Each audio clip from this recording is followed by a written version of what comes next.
Hi everyone, meteorologist Chad Evans here with a look at your daily weather forecast video, sponsored always by Trent Johnson State Farm. Trent is my agent.com. The big thaw and the big melt continues.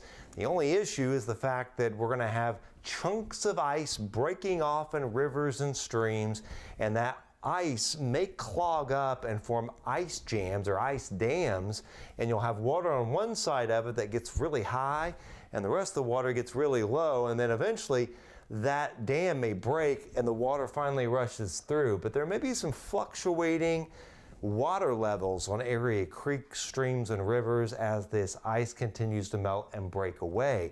And this risk will be with us right through the weekend and perhaps into early next week. But near record warmth, if not record warmth, is in the forecast as well, along with increasing risk of more widespread rainfall, especially after Valentine's Day and into next week. And I do think, at least in one event, we're going to have some severe weather risk in the marginal to slight risk kind of category. That's a 1 or 2 out of 5 on the severe weather scale. And then it gets much colder in late February and early March.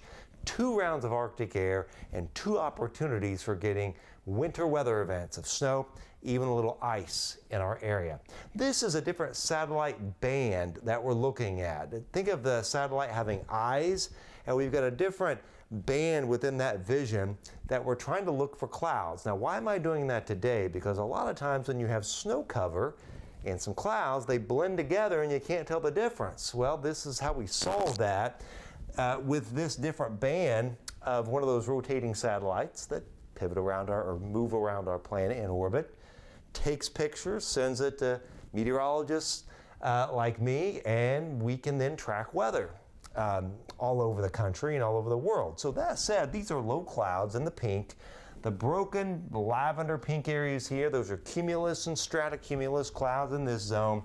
These orange or pink patches here, well, those are just patches of high and mid-level clouds. The purple is just clear sky, but the green, that is snowpack that's still lingering here. You can see, especially in our northeastern counties, and some green down here towards Lebanon, Tipton area, and southern Park County. Now you get to Lafayette and up towards like Earl Park and Kentland, a lot of purple. We're getting rid of much of the snow cover, but quite a bit of snow cover here in eastern Indiana, and this zone over southern Indiana right through here got the highest amount of snow in the last big storm. Some places 18, near 20 inches of snow. So there's, even with the warmth, there's still some snowpack lingering in some spots even down this way. But we're continuing to melt what we have on the ground. A lot of it's melted away here on the Highway 18 and I-65 at the Brookston-Fowler exit, and also here at Frankfort on I-65, where it's 41 at the Frankfort Airport, 44 at the Purdue Airport, Round Grove's at 42, 39 at Galveston, 46 at Covington, but we're 36 degrees at Rochester. Now tonight we will see some increasing high clouds and mid-level clouds around, but there may be some patchy freezing fog that develops with some pretty decent frost forming, and I can't completely rule out a few icy spots on bridges and overpasses.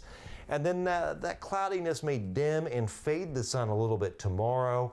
Then it thins out. We may see a few patches of clouds on Friday, but it's going to be nice weather. It's not going to be that cold after frost and a little patchy freezing fog Friday morning. Should be really nice afternoon. And then it clouds up later Saturday and into Saturday night, but no rain for Valentine's Day. But this rain does come in for part of Sunday.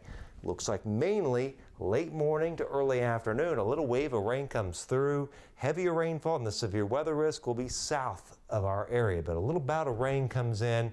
Then it's dry, but we watch 3 distinct, pretty strong storm systems come through next week, late next week, and then right up to February the 25th, and each one will be windy and warm weather systems with near, if not record warmth, and you can see showers and storms come through with each one of them. And we're going to see multiple rounds of severe weather from southern Indiana all the way down to the Gulf Coast. Very active period for severe, and yes indeed, some of that could make it as far north as our forecast area. With below normal temperatures in the west, Above normal temperatures in the east, and this is the battle zone right here. These storms roll in like this. They move through the plains, one after the other.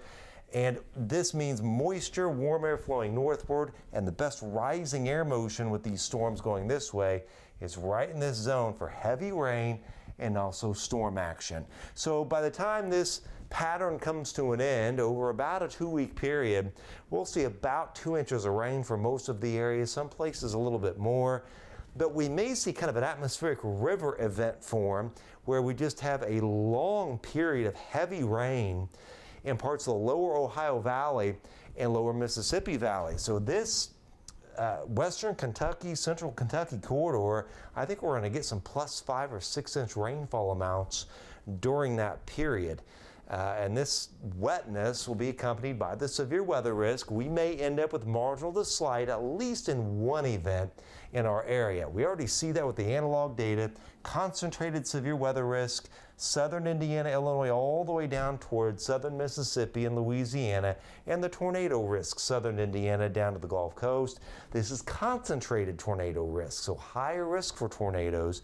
This would equate to kind of a slight to enhanced risk kind of scenario, but the marginal and even some slight could get as far north as our area. But then it all changes and it's back to the cold again. Temperatures about 30 degrees below normal, much colder late February and into early March, and 2 main rounds of cold and an active storm track with above normal precip that may bring a couple rounds of snow and ice for the area. And keep in mind, mid-February right up to about March the 10th, the overall precipitation is above normal. So we're really going to eat away at the deficits of rainfall and snow and ice in the area as we lay down another +4 inch snowpack late February and into early March.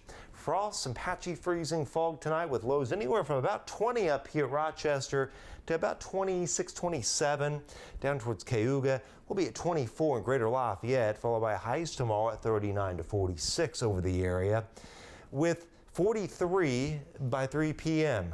with a mix of high mid-level clouds and sunshine. Kind of hazy tomorrow. You will notice that as all this moisture from melting snow and thawing ground will be in the air. The sky might kind of look smoky in a way because it's just the moisture. There's so much moisture that is evaporating and due to the melting going on. Patchy freezing fog Friday morning, 24 but a 49 in the afternoon. We'll take it.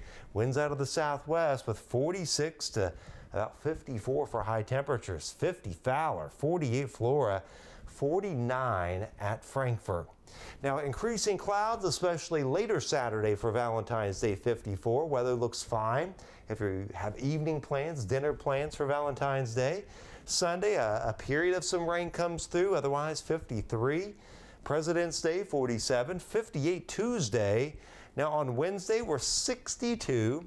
60s Wednesday, Thursday, and still in the 50s on Friday. Showers and some storms Wednesday, Thursday, and more showers and storms after that Friday.